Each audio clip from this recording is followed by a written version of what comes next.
qualidade. Apenas o jornalismo de qualidade coloca a verdade acima de tudo. E esse jornalismo que a Opera Mundi busca oferecer todos os dias depende da sua contribuição, do seu apoio, do seu engajamento. Vou para uma próxima pergunta. A campanha de Lula adotou um caráter claramente plebiscitário. Acho que a nossa Manuela caiu. Então, a produção já está tratando de retorná-la à cena. A campanha de Lula adquiriu um caráter claramente plebiscitário, já no primeiro turno. O objetivo é derrotar Bolsonaro, o resto a gente vê depois.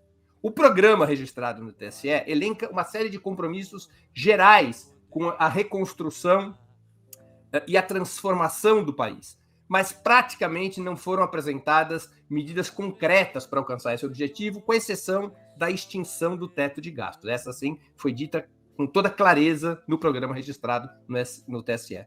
Vocês acham que essa foi uma opção correta ou está na hora de apresentar com maior nitidez o caminho que assumirá um eventual terceiro governo Lula com medidas mais claras sobre o combate aos principais problemas econômicos e sociais do país? Fala primeiro a Juliane Furno. Eu acho que é uma tática acertada. Eu acho que é muito importante uma vitória no primeiro turno, embora eu acho que vai ser muito difícil. Num cenário em que a sombra do golpe, ainda que concordando com o Walter, seja plano B, mas que a sombra do golpe se apresente, ganhar no primeiro, inclusive a própria ampliatura do Lula, é fundamental. Eu discordo dessa avaliação que seja uma campanha meramente plebiscitária. Eu acho que a campanha é uma campanha também programática.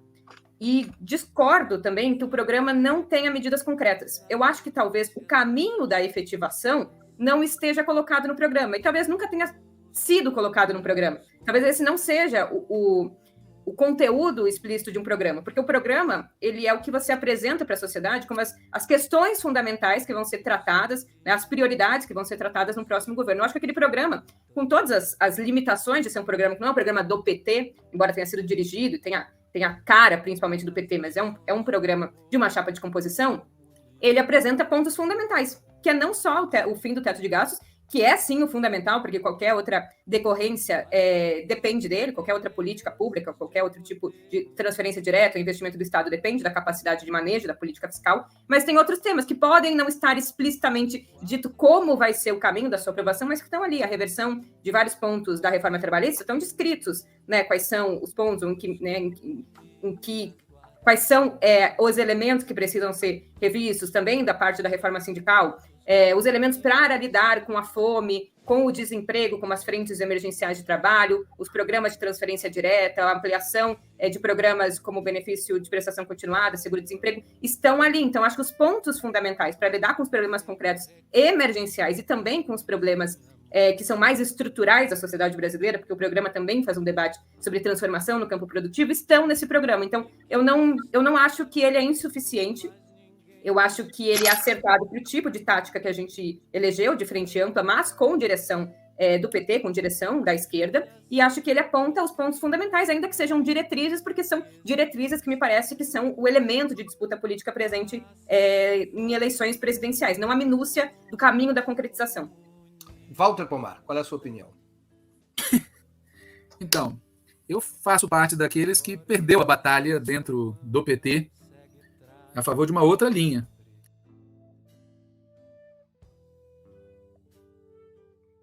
Da chapa Lula Alckmin. Veja, embora o Alckmin possa ser... Desculpa interromper, Júlio, mas esta inflexão tática para a frente ampla não é o que teria provocado a mudança do programa de 2020 para o programa de 2022? Com certeza, porque o programa de 2020 é o programa do PT. O programa de 2022 é o programa que o PT encabeça a chapa com Lula, mas que tem outros partidos na coligação. Obviamente, precisa haver mediações no campo programático. A concretização, inclusive, do que está colocado no programa não vai se dar a partir do que está selado no TSE ou que está escrito na letra do papel. Isso é força política.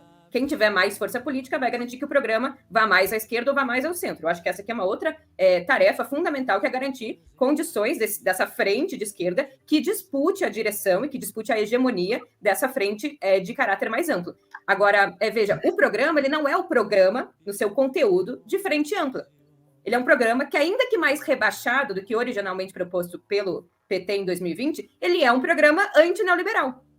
Ele é um programa que fortalece o Estado, os instrumentos do Estado, as políticas públicas de caráter universal, as empresas estatais, o fim do teto de gastos, uma nova política cambial, que pouco se falava. Então, ele não é o programa que é a representação pura e simples das várias forças. Ele tem uma direção, ele tem um eixo norteador que ainda está no nosso campo, que está sob a direção do PT, embora certamente menos radicalizado que o programa Puro Sangue que o PT pôde apresentar no ano de 2020. Eu acho que essas são as limitações de uma frente ampla, mas me parece que o que está em jogo exige que a gente ganhe as eleições. A estratégia de frente ampla com direção da esquerda me parece o melhor caminho. Nós temos que disputar politicamente, pós-governo eleito, que esse programa seja mais radicalizado ou que os caminhos para a efetivação dessas políticas passem por medidas mais radicalizadas.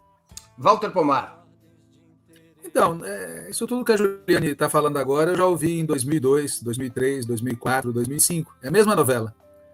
Ali teve uma aliança, aí quando a gente chegou ao governo, fizemos durante 2 ou 3 anos a gestão Palocci. Agora, o nosso programa está mais rebaixado do que o de 2002. E o que isso indica? Que nós vamos ter, provavelmente, um governo em disputa, como foi em 2003, 2004, 2005, com maior influência ainda do social-liberalismo, que o nome é esse. Certo? Social-liberalismo.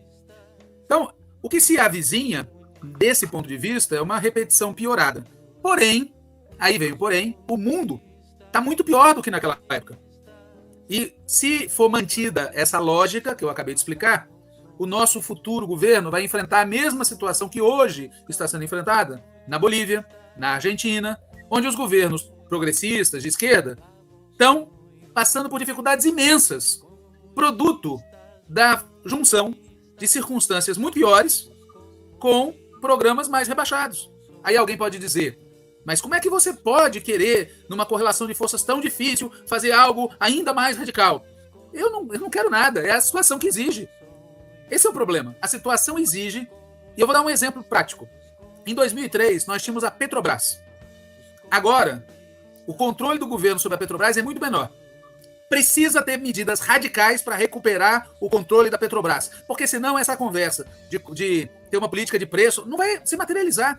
Precisa de medidas radicais para poder fazer o mesmo que a gente já fez no passado, sem necessidade de fazer medidas tão radicais quanto será necessário agora. E a pergunta que eu faço é, temos isso claro? Minha impressão é que não.